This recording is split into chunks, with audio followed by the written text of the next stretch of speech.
da Revista Espírita de março de 1858. A Fatalidade e os Pressentimentos. Instruções dadas por São Luís. Um dos nossos correspondentes escreveu-nos o seguinte: no mês de setembro último, uma embarcação ligeira, fazendo a travessia de Dunkerque a Ostende, foi surpreendida à noite pelo mau tempo.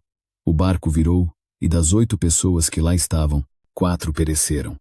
As outras 4, no número das quais me encontrava, conseguiram manter-se sobre a quilha. Ficamos a noite inteira nessa horrível posição, sem outra perspectiva senão esperar a morte, que nos parecia inevitável e da qual já experimentávamos todas as angústias. Ao romper do dia, tendo o vento nos empurrado para a costa, pudemos ganhar a terra a nado. Porque nesse perigo, igual para todos, só 4 pessoas sucumbiram. Notai que, a meu respeito, é a 6ª ou 7ª vez que escapo de um perigo tão iminente e mais ou menos nas mesmas circunstâncias. Sou levado realmente a crer que mão invisível me protege. Que fiz para merecer isso? Não sei bem. Sou alguém sem importância e sem utilidade neste mundo e não me vanglório de valer mais que os outros. Longe disso. Entre as vítimas do acidente havia um digno eclesiástico, modelo de virtudes evangélicas, e uma venerável irmã de São Vicente de Paulo, que iam cumprir uma santa missão de caridade cristã. A fatalidade parece desempenhar um grande papel em meu destino. Os espíritos não estariam ali para alguma coisa? Seria possível obter deles uma explicação a esse respeito, perguntando-lhes, por exemplo, se são eles que provocam ou afastam os perigos que nos ameaçam? Conforme o desejo de nosso correspondente, dirigimos as seguintes perguntas ao Espírito São Luís, que de boa vontade se comunica conosco toda vez que há uma instrução útil a transmitir. Quando um perigo iminente ameaça alguém, é um espírito que dirige o perigo, e quando dele escapa, é um outro espírito que o afasta? Quando um espírito se encarna, escolhe uma prova. Elegendo-a, estabelece-se uma espécie de destino que não pode mais conjurar, uma vez que a ele está submetido. Falo das provas físicas. Conservando seu livre-arbítrio sobre o bem e o mal, o espírito é sempre senhor de suportar ou de repelir a prova. Vendo-o fraquejar, um espírito bom pode vir em seu auxílio, mas não pode influir sobre ele de maneira a dominar sua vontade. Um espírito mau, isto é, inferior, mostrando-lhe ou exagerando um perigo físico, pode abalá-lo e apavorá-lo, mas nem por isso a vontade do espírito encarnado fica menos livre de qualquer entrave. Quando um homem está na iminência de perecer por acidente, parece-me que o livre-arbítrio nada vale.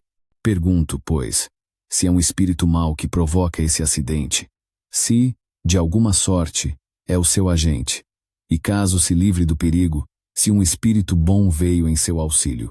Os espíritos bons e maus não podem sugerir senão pensamentos bons ou maus, conforme sua natureza.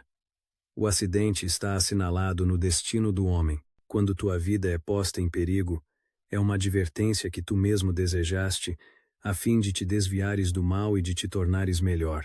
Quando escapas a esse perigo, ainda sob a influência do perigo que correste, pensas mais ou menos vivamente, segundo a ação mais ou menos forte dos espíritos bons, em te tornares melhor.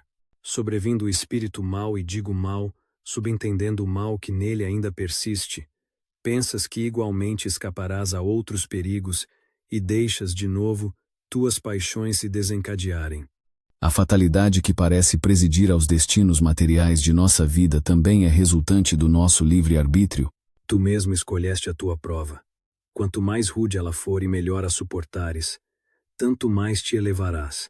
Os que passam a vida na abundância e na aventura humana são espíritos pusilânimes, que permanecem estacionários.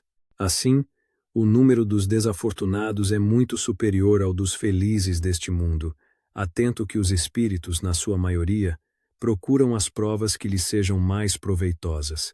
Eles veem perfeitamente bem a futilidade das vossas grandezas e gozos.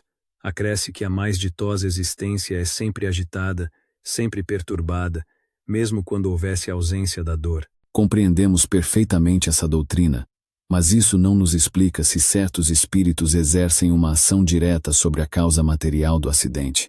Suponhamos que uma ponte se desmorone no momento em que um homem passa sobre ela. Quem impeliu o homem a passar por essa ponte? Quando um homem passa sobre uma ponte que deve cair, não é um espírito que o leva a passar ali, é o instinto de seu destino que o conduz a ela. Mas quem fez a ponte desmoronar? As circunstâncias naturais. A matéria tem em si as causas da destruição. No presente caso, tendo o espírito necessidade de recorrer a um elemento estranho à sua natureza para movimentar forças materiais, recorrerá de preferência à intuição espiritual. Assim, devendo a ponte desmoronar-se, a água disjunta as pedras que a compõem, a ferrugem corrói as correntes que a sustentam, e o espírito, digamos, insinuará ao homem que passe por essa ponte, em vez de passar por outro local. Tendes, aliás, uma prova material do que digo. Seja qual for o acidente, ocorre sempre naturalmente, isto é, por causas que se ligam às outras e o produzem insensivelmente. Tomemos um outro caso, em que a destruição da matéria não seja a causa do acidente. Um homem mal intencionado atira em mim, a bala passa de raspão, mas não me atinge. Poderá ter sucedido que um espírito bondoso haja desviado o projétil? Não. Podem os espíritos advertir-nos diretamente de um perigo? Eis um fato que parece confirmá-lo. Uma mulher saiu de casa e seguia pelo bulevar. Uma voz íntima lhe diz: "Vá embora, retorna para tua casa." Ela hesita. A mesma voz faz-se ouvir várias vezes. Então ela volta. Mas pensando melhor, diz a si mesma: "O que vou fazer em minha casa? Acabo de sair de lá. Sem dúvida é efeito da minha imaginação." Então continua o seu caminho. Alguns passos mais adiante, uma viga que tiravam de uma casa atinge-lhe a cabeça e a derruba, inconsciente. Que voz era aquela? Não era um pressentimento do que ia acontecer a essa mulher? A voz do instinto, nenhum pressentimento, aliás, apresenta tais caracteres. São sempre vagos. Que entendeis por voz do instinto?